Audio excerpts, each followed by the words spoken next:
Worldwide, 1.8 billion people are drinking fecally contaminated water. 1.8 billion. About 800,000 children under the age of 5 are dying every year from diarrhea-related diseases. That's 2,200 a day, or about 1 every 40 seconds. And about 90% of these deaths are caused by lack of clean water, lack of clean water for hygiene, and lack of proper sanitation.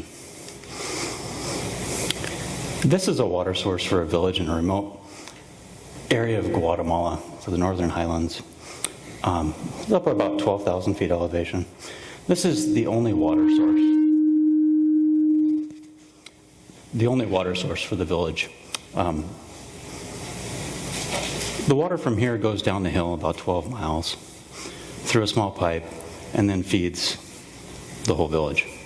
What really caught my eye here is the sign that they posted above this water source. It says, "Please don't contaminate the water. It's for the village of El Palmar."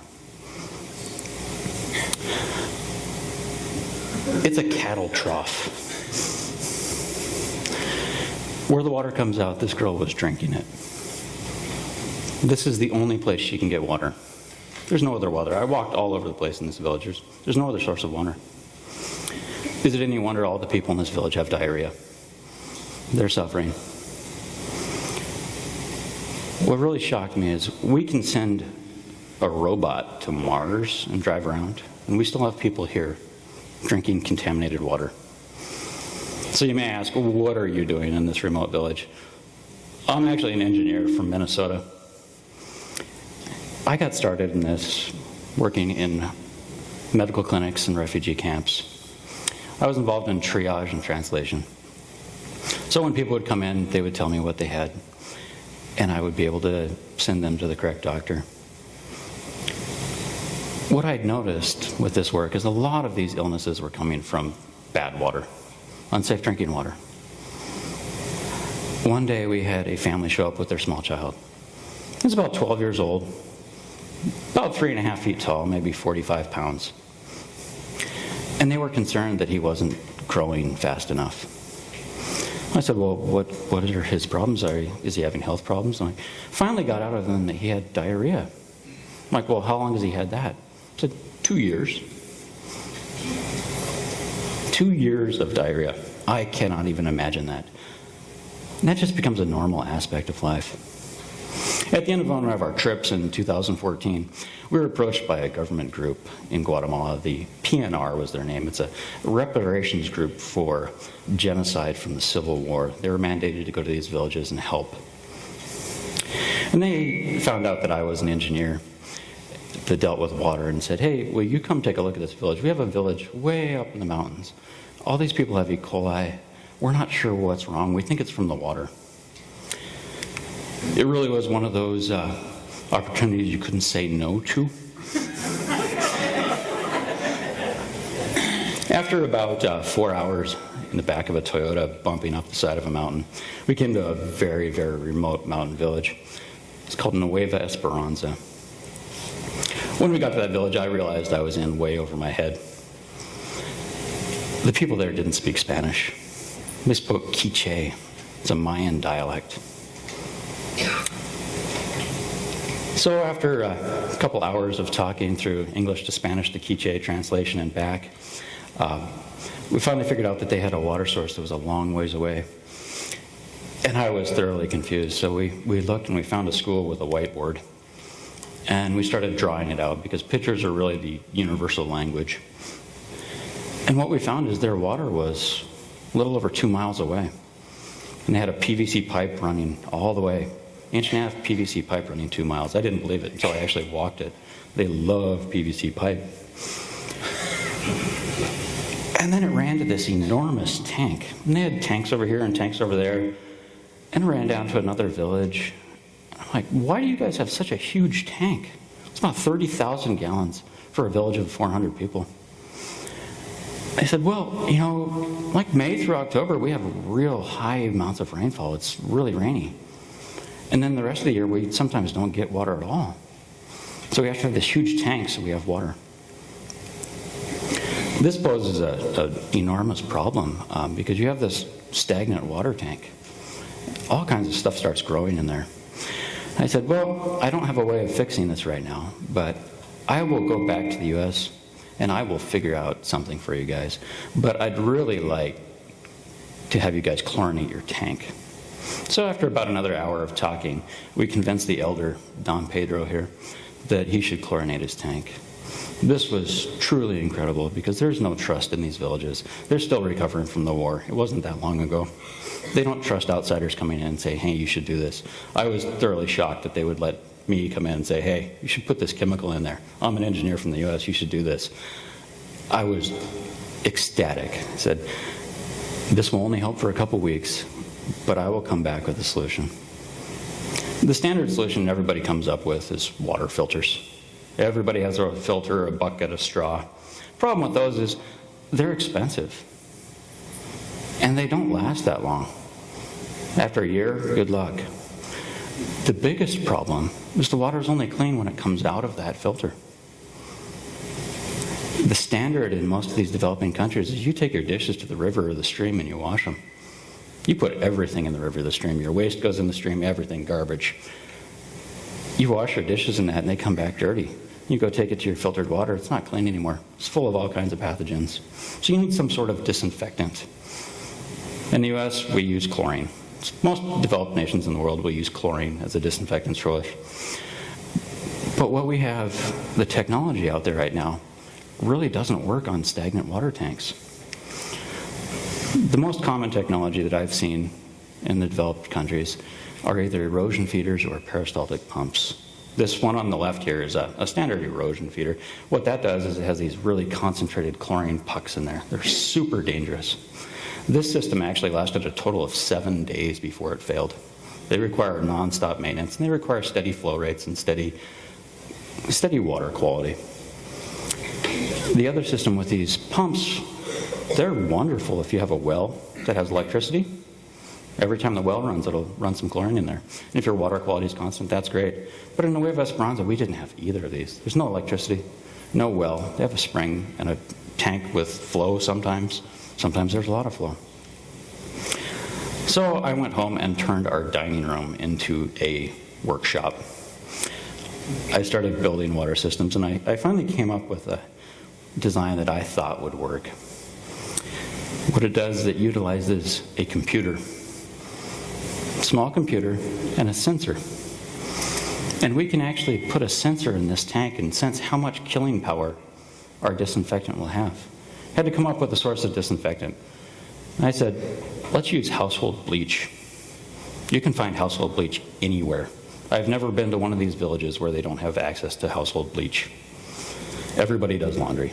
It's relatively safe, and it's universally recognized as a great way to disinfect water. So I said, let's use bleach, let's use this sensor, and we can sense how much killing power this bleach has in the water. And then we can just put more in if we need it. This way we can adapt this system to any type of water tank. You can put this on a water tower, you can put it on a cistern. Doesn't matter as long as you have a tank and a place we can put a sensor. What this really lets us do is a couple of things. It lets us change the chlorine or a bleach concentration based off of how dirty the water is coming in.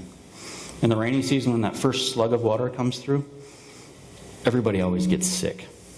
It's because there's a lot of bacteria and pathogens in the water. This system will actually detect that and increase the levels. Then when the water gets clean, it's not going to use as much. What this allows us to do is use just the right amount of our chlorine. That gives us two things. It's cheaper, and it doesn't give you the flavors that you get from massive amounts of chlorine. In these countries, people don't like the taste of chlorine. They're not used to it. Here, everybody has it. You're used to it. You might not like it, but you know it's safe. There, when they have a chemical flavor, they're not sure if it's actually safe. So after 5 months from our initial visit, I returned to Nueva Esperanza and installed these systems. This is the first system. It's incredibly crude, but very effective. Most of the parts are from the big box stores. It has a car battery and a solar panel, and then underneath that little white box, there's a windshield wiper motor out of an '87 Jeep. That's hooked up to a dishwasher pump head to dose the household bleach out of this 5-gallon bucket. This system here with this 5-gallon bucket will treat over 100,000 gallons of water. We don't just install these systems, though. We work with the villagers. We train them so they take ownership of these systems. We train them how to test their own water and how to maintain systems. This way, they really take pride in it. And it makes the system sustainable because this is their job now. I test the water in this village. By doing that, we can really make sure these systems last. We also work with sanitation and hygiene because a lot of the illnesses and deaths come from lack of hygiene and sanitation. So when we were installing this system in Nueva Esperanza, I said, hey, as long as we're digging a line, let's put a line over to your latrine. They looked at me like, what is this guy's problem? Why would you want water at a latrine? Nuts. I said, let's put a line over to the school, too. So we put a line over there, and we run one down to their church. Then we installed sinks. They'd never seen sinks before. They don't know what that's about. It's hard enough in the United States to get a kid to wash their hands. You try doing that in a developing country where they haven't even seen a sink? And with a language barrier, not exactly easy. But we gave it our best shot. We weren't sure if it was going to work, but we did everything we could. At the end of our installation, this man shows up. He's the president of the PNR group in Guatemala, the reparations group. He's actually missing his leg. He lost it in the Civil War about a mile from here. He grew up in this area and was very concerned. He knew everybody in this village was sick. They had E. coli. The water was bad. And he wanted to see if we'd fix the water. So he said, hey, did it work? And I said, well, let's drink some water. So I hand him a cup of water, and he looks at me, he's like, no, you first, buddy. Like, okay, I tested it. That's what I do for a living, is test water. So I knew it was safe, and I drank it. Then he looked and drank his. As soon as he swallowed, I said, good luck, buddy. Everybody started laughing. It was great. But at that moment, it was like a switch was flipped in the village. The villagers saw this man. He's very important. He has armed guards. He has a convoy. If he's drinking this water, it's safe. It's got to be good. And from then on, they just accepted the water and started drinking it. It was wonderful. It was the best situation I could have imagined. Over the past 2.5 years, I've been back to this village about a half dozen times, and it has truly been transformed. I'm proud to say there's no illnesses in this village. But the children love the water. They bring their cups to school to come drink it. It's really incredible. This girl walks a couple miles every day to come to this village to get water. She knows the water's safe, so she makes the trek over the mountain. On our last trip, I was truly shocked. The village had got together and built their own community latrines. But the real cool thing, they bought a sink and put it in. These people don't have money. They're subsistence farmers. They make, a couple $100 a year. But they knew it was important enough to put in their own sanitation systems now. That's when I knew the transformation here was really complete. We haven't stopped at that village. We've spread to many other villages and refugee camps in Guatemala. Actually, this system here is out of La Lupita, Guatemala. It treated 4.3 million gallons of water with $300 of bleach. Came out to about 40 cents a person a year. So it's incredibly cheap.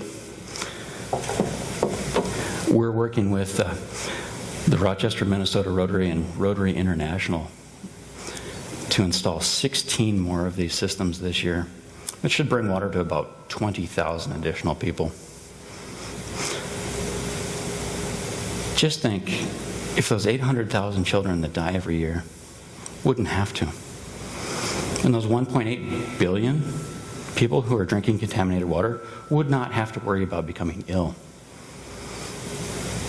If we work together and apply this technology, we can make that a reality. Thank you.